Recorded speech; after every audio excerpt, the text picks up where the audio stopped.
I'm John Nation. I live in Nashville, North Carolina. I'm one of a small band of lunatics who are building their own replica World War II fighter planes. In particular, we're looking at kind of what we'll call the shell of the fuselage of a 100% scale. It's full size. This is what they really were. They weren't really very big planes to begin with. And this is an English warplane that first flew in 1936 and was retired from the Royal Air Force in 1954. In other words, it was there when World War II started. It was there when World War II ended. A little bit about how does anybody get started in this? Well, I think you start when you're very young, when you're about 8. And for me, I started when I was 5. My Uncle John, of namesake, flew over the house in 1949 when I was 5 years old, 1950.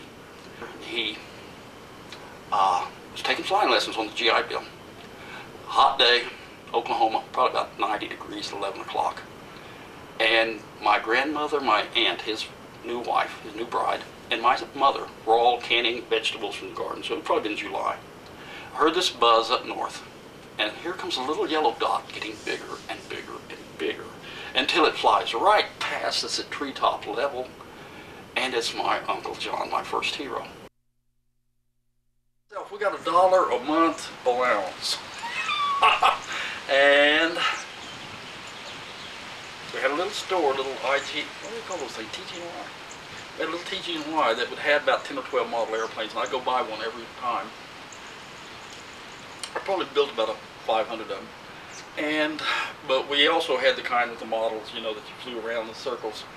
Now everything is radio controlled. We didn't have any of that. That's kind of, it existed, but we didn't know about it. We certainly couldn't have afforded it.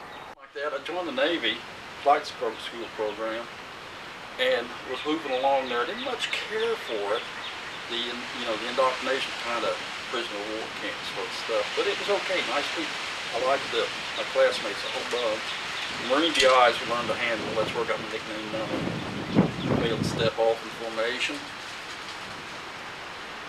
DI, Gunner Sergeant Howard, later killed in Vietnam, a good man, got in my face and said, looked at my name tag, said, Nation, what the hell kind of name is that? I said, sir, it is the only name I have. He said, oh no, it is not, cadet. You have a new name, it is nuts. And said, get back in formation, let's try this one more time. And so I stepped off next time on cue, but he was right. I was never Okie. I was never Nation again. I was nuts. I went off and spent 25 years living on this sailboat from the time I was 31 till I was at 25, 56. That's when I'm hitting it. And by that time I was whooped. I had nothing left. I was beat up, rode hard, put away wet. So I called up my friend Ralph, the old Spitfire pilot. He's about 85 now. Ralph flew out of Ballyhalbert, Ireland, and Dice, Scotland, I think. Flew photo recons, big Mark 7s. And he said, I was 5'6", but he's kind of broad. He said, I had trouble getting into it. He said, build it full size. And so I did. That's how. Since 2002, so I guess that makes 6 years, I would have been doing something anyway. When you go down there and look at it, you're talking about $10,000.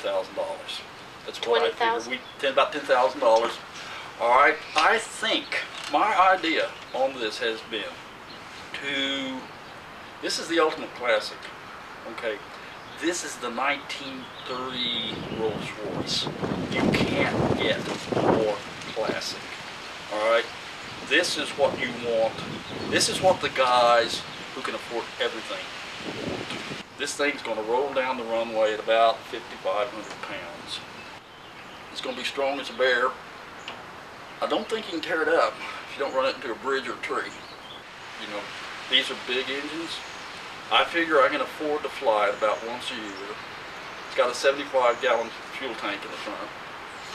And I figure current gas prices, that's 4 times 75, about $300 for that. And it's like an SUV. Let's call it a passion. You know, all these words that you can bat around, there's obsessions.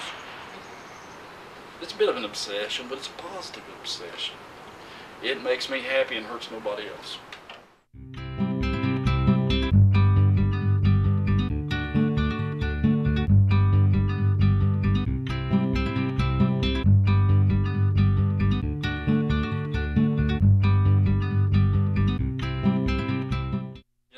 Okay, and that's the end of the show, folks. Thank you very much.